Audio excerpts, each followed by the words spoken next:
over the last century, concern has arisen to the effects of the psychological effects of exposure to violent media on children. This concern has resulted in our current movie rating system, video game rating system, content monitoring on websites, and this concern is based on the belief that by exposing children to violent or mature and graphic material, that the children will attempt to emulate the scenes they see depicted or try to act out the violent acts that are shown in those forms of media, and because of this, they need to have a specific genre geared towards them. And this genre has evolved in modern days into cartoons, but to get a better understanding of the issue, I have to give a brief history of how the whole debate kind of developed. So the original concern arose in the 1920s with the rise in popularity of film and the availability of areas to view it. And this concern was worried that violent cowboy movies or gangster movies or movies in which crimes, violence, sex, or drugs were depicted would have damaging psychological effects on children if their developing minds are exposed to these forms of media. And because of this, Wallace Charters, the chairman of the Pain Fund, funded a series of 12 studies conducted from 1928 to 1932 that were aimed at analyzing the relationship between exposure to violent media and increased aggression in young minds, attempting to establish a causal relationship. And these studies were able to find a correlation between extended exposure to violent media and increased aggression in children, but it was unable to find a causal relationship or provide substantial evidence for a causal relationship because of the difficulty in designing tests in which to analyze this relationship. And because of this, the issue kind of faded from the public eye until the 1940s, where the introduction of comic books called the content of children's media, the quality of the content of children's media back into question. And parents were originally concerned with lack of substance in comic books. They were a waste of time to read, and they were riddled with characters that didn't really convey ideal moral values to young readers. But what really reignited the conversation was the introduction of horror comics, which were popular for their very graphic depictions of uniquely gruesome deaths or mutilations, and the artists had no qualms about drawing every gory detail, and they had a fascination with sadistic practices and just very poor quality information to be passed to the children. So this led to an effort to sanitize children's media and reduce violence so as to reduce the impact of this media on the childhood development. However, this movement was headed in entirely the wrong direction.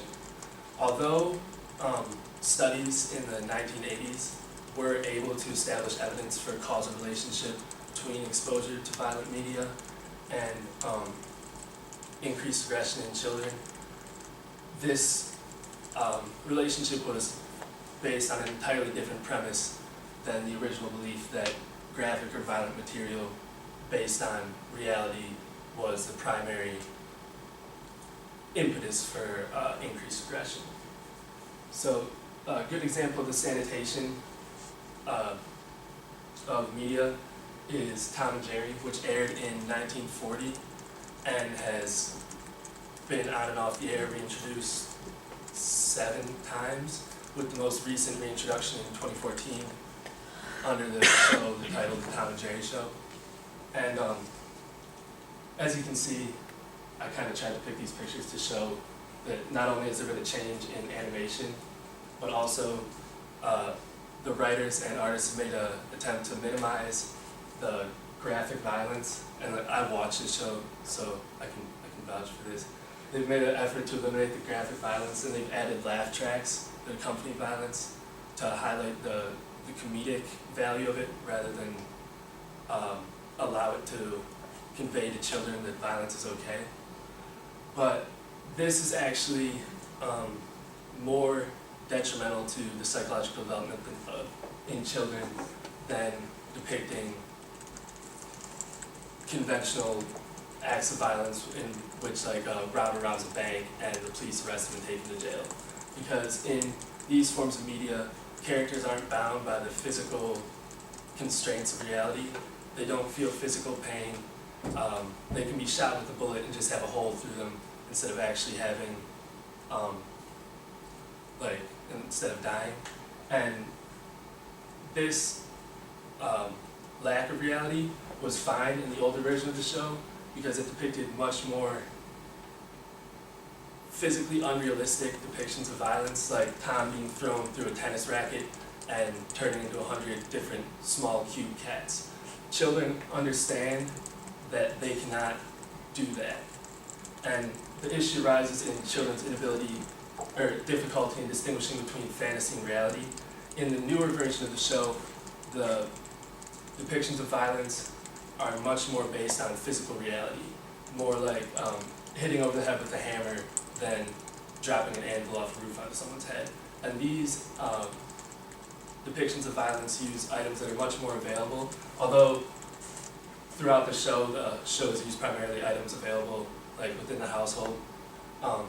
It's also like gone to different islands and tropical areas to like change the setting for the show, but the new show focuses primarily on the household and uses items that are much more available to children to perform tasks of violence that are not as culturally like unacceptable as murder or robbery or anything. So the children won't receive as severe punitive actions for emulating these sorts of violence, and because of this, they're more likely to practice this. And the unrealistic portrayal of the social reality within the show, in which characters don't receive any negative repercussions for enacting violence or aggression, and there's no physical consequences, create an environment where children are given the idea that using aggression as a means of conflict resolution is socially acceptable. And another cartoon instance in which this is conveyed to children is through superhero cartoons. And I remember when I was a kid, like, everyone was kind of like kindergarten-ish. Every guy wanted to be like a superhero. Kids were wearing their like Batman costumes to school and stuff. And you were emulating the provided role model. And these role models were provided to you with the message that they were the quintessence of integrity, goodness, strength, that they were like who you should model yourselves after.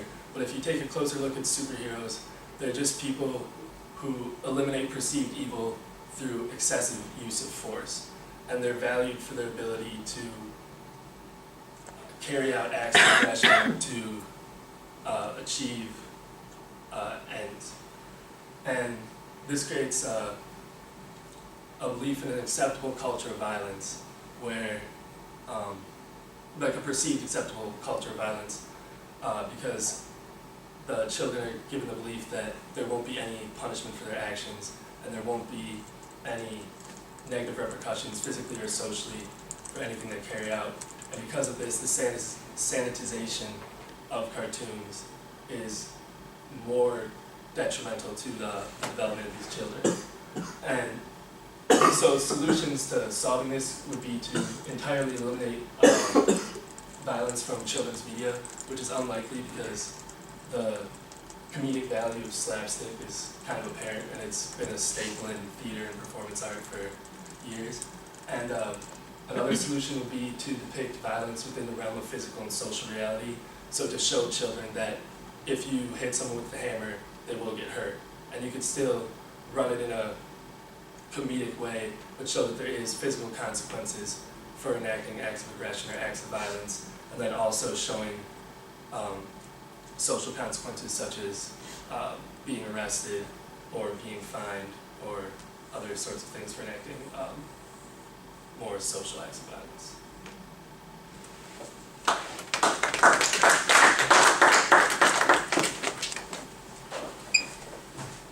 Thank you.